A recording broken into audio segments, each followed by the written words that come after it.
What's going on, guys? Welcome back to the channel. Hey, if this is your first time watching me, my name is Jay. I'm a retired Green Beret out of 3rd Special Forces Group. Guys, the intent behind this channel is to share my knowledge and wisdom with the next generation. So if you haven't done so already, like and subscribe to help me reach that goal. I appreciate it. Also, if you're serious about going to selection, check out the links below, guys. Hit the Patreon, get access to all my prep courses that is geared towards prepping you for what you will face at selection. With all that said, guys, today I wanted to jump on here and speak about the grief or the anger or the buyer's remorse that I felt whenever I lost a bunch of folks at war.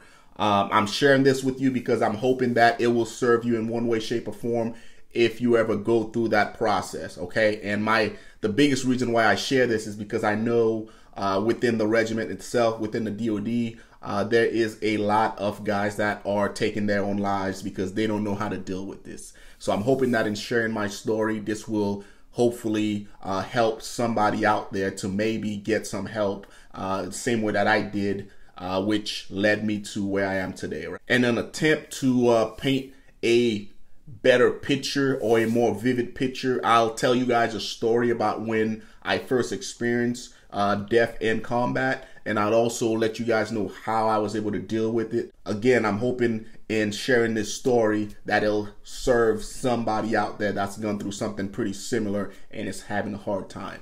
So it started for me back in 2001, guys. I got out of basic training and I'm expecting to show up to my unit to just, hang out, not really deploy, right? I got there in 2003, July, and then 4 months later, I was in Iraq.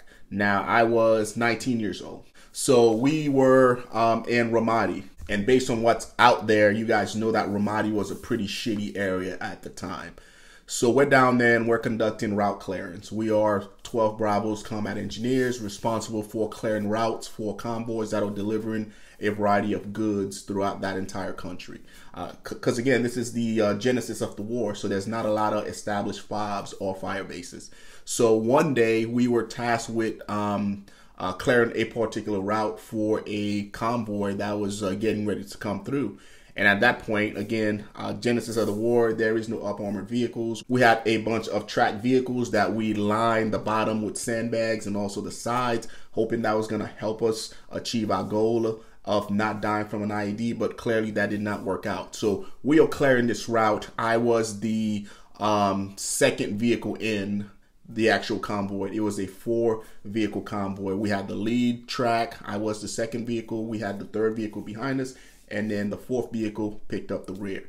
So we are going down this road, and I just remember because I was facing the rear. I was a 249 gunner, so I'm facing the rear and I'm pulling security at an angle. And I remember standing facing the rear and a big explosion going off. And it's weird because an explosion that loud, you would expect to hear it. You would expect your eardrums to blow out, but I didn't experience any of that. It was like it was almost in slow motion. Explosion went off. My eardrums were fine. I didn't really hear the explosion, but I saw it. So explosion goes off, and when the dust cleared, I personally remember looking behind me and seeing a track, caddy corner off the road, just sitting there. So in my mind, I'm like, okay, bet they hit us with an IED. However, the track or the vehicle stopped in time, didn't hit it. I'm assuming that the 4th vehicle was behind that vehicle, and that's why I wasn't able to see it. So we're sitting there, and I'm looking back. The rest of us are looking back, all standing out of the hatch, trying to figure out what's going on. And I hear my gunner at the time yell at my driver, "Go, go, go, go, go." So the driver pulls up, and as soon as he pulls up, an engine block fell right where the troop hatch was. So in reality, the IED actually hit in the 3rd vehicle. That vehicle was completely destroyed. The biggest piece was that engine block. So at that point, like, reality is starting to set in, right? We didn't really know what to feel. I didn't know what to feel, right? Fast forward, we set up security, and we get out and we do a sweep, make sure there's no additional IEDs. And at that point, that's when it hit us that, holy crap, we just lost an entire vehicle with everyone that was in that vehicle. So it was just a somber scene. You had a lot of guys walking around with their heads down. A lot of guys were frustrated. Leaders were trying to do what leaders do, which is ensuring that the scene was secure and that we're ready to fight for any oncoming attacks. So at this point, I'm a PFC. I'm 19 years old. This was my squad, and I'm talking to some of my buddies, and I'm like, yo, where's, the dudes? And my buddy was like, hey, like, everybody's dead, and the driver over there, he's, like, the guy that was driving, like, he's decapitated. And to my ignorance, I didn't know what decapitated was, because at that point, I was still learning the language. I didn't really know certain words in the English vocabulary. So I'm like, what does that mean? He was like, well, his head's completely gone. And that makes sense, because where the IED hit, it was on the driver's side. So the driver, when we drive the track, we stick our head out, and the entire body was inside the track itself. So when it hit, the blast pretty much took his entire head and just kind of, blew it off. So his body was intact, but his head was completely gone. So I'm like, so I walk over there and I see it, and it was just overwhelming emotion. Again, I'm 19. I've never witnessed anything like this before. And I remember my squad leader saying, hey, like, we need to make sure the scene is secure, and we need to make sure that everybody makes it home.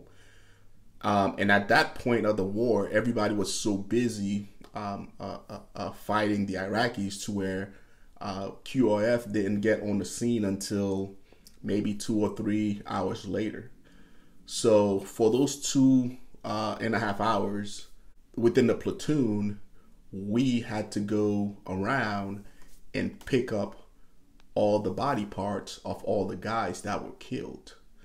And I just remember going around and just putting flesh in this bag until QRF showed up. And once they did, we loaded up and we went back to base camp.